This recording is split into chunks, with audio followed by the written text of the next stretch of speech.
CPM-ഉം CPI-യും തമ്മിലുള്ള രണ്ട് ഘടകകക്ഷികളും തമ്മിലുള്ള പോരിങ്ങനെ മുറുകിക്കൊണ്ടിരിക്കുക. സ്ഥാനത്തെ ചൊല്ലിയുള്ള പോരുകളും സ്ഥാനത്തെ ചൊല്ലിയുള്ള തർക്കങ്ങളും ഇങ്ങനെ കൂടിക്കൊണ്ടേയിരിക്കുന്നു. കാരണം എനിക്ക് തോന്നുന്നു ഇങ്ങനെ പരസ്യമായിട്ടുണ്ടായിരുന്നില്ല പാർട്ടിക്കുള്ളിൽ കഴിഞ്ഞ കാലങ്ങളിലൊന്നും എന്ന് തോന്നുന്നു. ഉണ്ടായിരുന്നെങ്കിലും അത് അവർക്കുള്ളിൽ മാത്രം ഒതുങ്ങി നിന്നിട്ട് ചർച്ച ഇപ്പോൾ തെരുവിലേക്ക് ഇറങ്ങിയെന്ന് വേണമെങ്കിൽ പറയാം.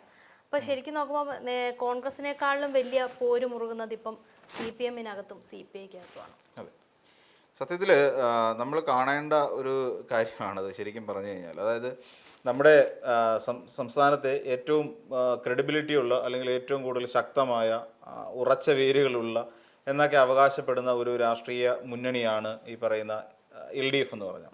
LDF-നകത്ത് പൊതുവേ തർക്കങ്ങളുണ്ടാകുന്ന പതിവില്ല. പണ്ടൊക്കെ തർക്കം ഉണ്ടാകുന്ന സമയത്തിന് മുമ്പ് CPI ഇട്ട് വിട്ട് മാറിയൊക്കെ നിന്ന സാഹചര്യങ്ങൾ ഉണ്ടായിട്ടുണ്ട്.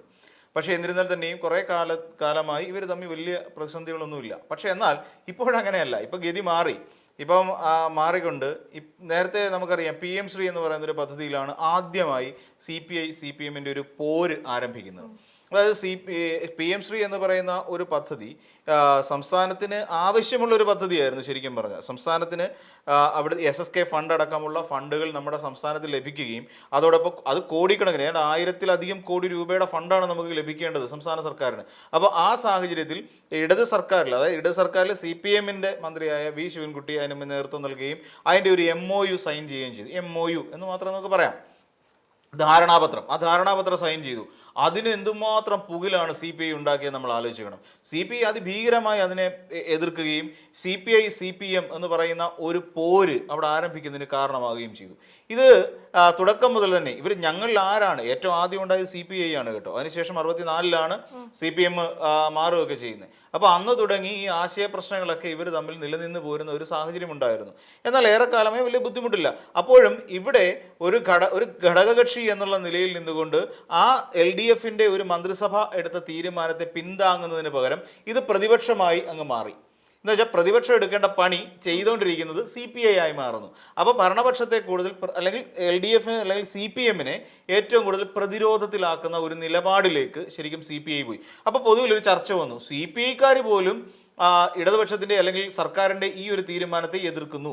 അപ്പോൾ എത്രത്തോളം വലിയ ഒരു തെറ്റാണ് CPM ചെയ്തത് എന്ന് പറയുന്ന രീതിയിൽ ഒരു വലിയ ചർച്ച പുറത്ത് നടക്കുന്നതിന് സാഹചര്യം ഒരുങ്ങുകയും ചെയ്തു. അപ്പം ഇവർ തമ്മിലുള്ള പോര് ഈ തെരഞ്ഞെടുപ്പിന് മുൻപ് തന്നെ തുടങ്ങി. ഈ സമയത്ത് UDF എന്ത് ചെയ്തു? UDF വിചാരിച്ചു ഇതൊരു തക്കമാണ്. അപ്പോൾ അതാണ് സതീശൻ പറഞ്ഞ വിസ്മയം എന്ന് പറയുന്ന സാധനം. ഇതൊരു തക്കമാണ്. ഈ തക്കം നോക്കിയിട്ട് CPI-യെ അധികാരത്തിന് വേണ്ടി നിൽക്കുന്ന അല്ലെങ്കിൽ തങ്ങളുടെ നിലപാടുകളിൽ നിന്നും വ്യതിചലിച്ച് മാറി നിൽക്കുന്ന ഒരു വലതുപക്ഷ സ്വഭാവത്തോടു കൂടിയുള്ള CPM എന്നൊരു പറയുന്ന പാർട്ടിയുമായുള്ള എല്ലാ അലയൻസും ഒഴിവാക്കിക്കൊണ്ട് CPI ഇപ്പോൾ ഇത് LDF-ന് പുറത്തേക്ക് വരാൻ പോകുന്നു. ഞങ്ങൾ അതുകൊണ്ട് CPI-യെ ഞങ്ങളുടെ ഘടകകക്ഷിയായി സ്വീകരിക്കാൻ പോകുന്നു എന്ന് പറയുന്ന തരത്തിലുള്ള ഒരു രാഷ്ട്രീയ ചർച്ച കേരളത്തിൽ നടന്നു. അപ്പോൾ അവിടെ ഇങ്ങനെ ഒരു ചർച്ചയ്ക്ക് വഴിവെച്ച് എന്താണ് കാരണം? ഇവർ തമ്മിലുള്ള പ്രധാന ശത്രുത തന്നെയാണ് ആ ഒരു UDF-നെ കൊണ്ട് ഈ തരത്തിലൊരു ചർച്ചയ്ക്ക് വഴിവെപ്പിച്ചത് എന്ന് പറയേണ്ടി വരും. അതിനുശേഷം പിന്നെ നമ്മൾ നോക്കിയാൽ കാണാം, അതിനുശേഷം ഓരോ ഘട്ടത്തിലും CPI എന്ന് പറയുന്ന ഒരു രാഷ്ട്രീയ പാർട്ടി CPM-ൽ നിന്നും ഏറെ ദൂരം അകന്ന് മാറി നിൽക്കുന്ന സാഹചര്യം ഉണ്ടാകുന്നു. ഇപ്പോൾ തന്നെ നമ്മൾ ചിന്തിച്ചു നോക്കിക്കോളൂ, ഇപ്പോൾ തന്നെ എന്താ സംഭവിച്ചത്? ഇപ്പം നമ്മൾ നോക്കിക്കഴിഞ്ഞാൽ കാണാൻ കഴിയുന്ന ഒരു പ്രധാനപ്പെട്ട കാര്യം എന്താ? ഈ പുതിയ വിഷയം ഏതാ വിഷയം? ഒരു പ്രതിപക്ഷ നേതൃസ്ഥാനം സത്യത്തിൽ വിട്ടുവീഴ്ച ചെയ്തു കൊടുക്കേണ്ട ആവശ്യമുണ്ട് എന്നാണ് എൻ്റെ ഒരു പക്ഷം. കാര്യം പിണറായി വിജയൻ എന്ന് പറയുന്ന ഒരാളെ സംബന്ധിച്ച് പ്രതിപക്ഷ നേതൃസ്ഥാനത്തേക്ക് ഇരിക്കുന്നു. അദ്ദേഹത്തിന് 81 വയസ്സായി, പ്രായമേറെ കഴിഞ്ഞിരിക്കുന്നു. ഈ കഴിഞ്ഞ ദിവസം ഒരു വലിയ ചർച്ച നടന്നു. ഈ KN ബാലഗോപാലൻ, ഇപ്പം അവിടുത്തെ MLA ആയിരിക്കുന്ന KN ബാലഗോപാലൻ കൊട്ടാരക്കര, അദ്ദേഹം എണീറ്റ് എന്നിട്ട് പറയും ഇങ്ങനെ കേട്ടോണ്ടിരിക്കാൻ പറ്റില്ല, എനിക്ക് ഇത് പറയാതെ പോകാൻ പറ്റില്ല എന്നുള്ള നിലയിലേക്ക് മുഖ്യമന്ത്രി പ്രതിപക്ഷ നേതാവിനെ ശാസിക്കുന്ന നിലയിലേക്ക് എത്തി. അപ്പോൾ നമ്മൾ കാണേണ്ട എന്താ? പിണറായി വിജയൻ എന്ന് പറയുന്ന നേതാവിന് സ്പോണ്ടൈനിറ്റി നഷ്ടപ്പെട്ടു. ഈ സ്പോണ്ടൈനിറ്റി എന്ന് പറയുന്ന ഒരു നേതാവിനെ സംബന്ധിച്ചിടത്തോളം ഏറ്റവും വലിയ കാര്യമാണ്. പെട്ടെന്ന് ഏതൊരു കാര്യത്തിലും വളരെ വേഗത്തിൽ പ്രതികരിക്കാൻ കഴിയുക എന്ന് പറഞ്ഞാൽ ഏതൊരു പൊളിറ്റിക്കൽ ലീഡറിനെ സംബന്ധിച്ചിടത്തോളം വളരെ പ്രാധാന്യമുള്ളൊരു വിഷയമാണ്. അത് പ്രായം എന്ന് പറയുന്ന ഒരു വലിയ ഘടകം തന്നെയാണ്. അപ്പം സ്വാഭാവികമായി ഇത്തവണ KN ബാലഗോപാൽ പ്രതിപക്ഷ നേതാവുന്നു, സജി ചെറിയാൻ ഇങ്ങനെ തുടങ്ങി ആൾക്കാരൊക്കെ ഉള്ള സമയത്ത് പൊതുവിൽ ഒരു ചർച്ച വന്നത് പ്രതിപക്ഷ നേതൃസ്ഥാനത്തേക്ക് ഇവരിൽ ആരെങ്കിലും വരുന്നു, പിണറായി വിജയൻ മാറി നിൽക്കുന്നു എന്നുള്ളതാണ്. ഏറ്റവും ഒടുവിൽ നിറുക്ക് വീണത് പിണറായി വിജയന് തന്നെയാണ്. പിണറായി വിജയൻ തന്നെ പ്രതിപക്ഷ നേതൃസ്ഥാനത്തേക്ക് വരുന്നു. അപ്പോൾ ഇപ്പോഴത്തെ പ്രധാനപ്പെട്ട അവർ ചർച്ചയിലേക്ക് പോകാനുള്ള പ്രധാനപ്പെട്ട കാരണം എന്താണെന്ന് ചോദിച്ചാൽ ഈ പ്രതിപക്ഷ നേതാവിന് സ്പോണ്ടേനിറ്റി കുറവാണ്.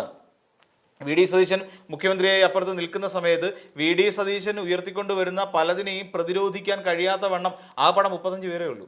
അപ്പം പ്രതിരോധിക്കാൻ കഴിയാത്ത വണ്ണം ഇവിടെ CPM എന്ന് പറയുന്ന അല്ലെങ്കിൽ LDF ഒതുങ്ങി പോകുന്നു. LDFിന് ഒന്നും ചെയ്യാൻ പറ്റുന്നില്ല.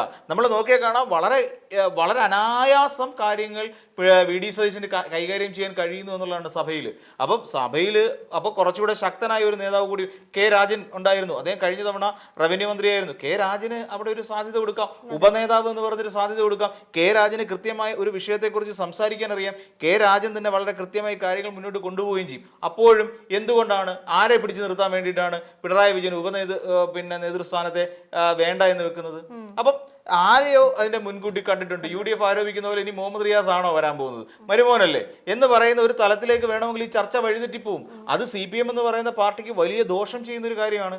അപ്പം ഇതൊക്കെ മുൻകൂട്ടി കണ്ടിട്ട് തന്നെ വേണം ഈ രീതിയിൽ ഈ ഒരു വിഷയത്തെ സമീപിക്കാൻ. അപ്പം CPI-CPM തമ്മിലുള്ള ഈ ഒരു തർക്കം ഇത് തുടരുക തന്നെ ചെയ്യും. കാര്യം CPIയുടേതായ പ്രാധാന്യമുണ്ട്. ഒരു ഘടകകക്ഷി എന്നുള്ള നിലയിൽ ആ പ്രാധാന്യം CPIക്ക് എല്ലാ കാലത്തും ഉണ്ട്. അത് ഉണ്ടാവുകയും ചെയ്യും. അതിനെ നഷ്ടപ്പെടുത്തുന്ന തരത്തിൽ, അതായത് CPIയുടെ ആ ഒരു പ്രാധാന്യത്തെ നഷ്ടപ്പെടുത്തുന്ന തരത്തിൽ CPM പ്രവർത്തിക്കുകയോ അല്ലെങ്കിൽ സ്വന്തം ഇഷ്ടപ്രകാരം ഒരു നേതാവ് ശ്രമിക്കുകയോ ചെയ്താൽ അത് ചോദ്യം ചെയ്യപ്പെടുക തന്നെ വേണം.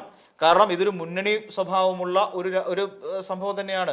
മുന്നണി സ്വഭാവമുണ്ട് ഇതിന്. അപ്പം അങ്ങനെ ആണെങ്കിൽ മാത്രമേ ഒരു അലയൻസ് സാധ്യമാകുകയുള്ളൂ. ഇപ്പം മാണി ഗ്രൂപ്പിൽ ജോസ് കെ മാണിക്ക് ഇപ്പം പ്രത്യേകിച്ച് MLA-മാരും ഇല്ലാത്തതുകൊണ്ട് തന്നെ ജോസ് കെ മാണിക്ക് അതിനകത്തൊന്നും പറയാൻ പറ്റില്ല. ആകെയുള്ളത് CPI മാത്രമാണ്. അപ്പോൾ CPIക്ക് വേണ്ട പ്രാധാന്യം കൊടുക്കുക എന്നുള്ളത് CPM കാണിക്കേണ്ട ഒരു ധാർമ്മികതയാണ് എന്നുള്ളതാണ് എൻ്റെ ഒരു പക്ഷം.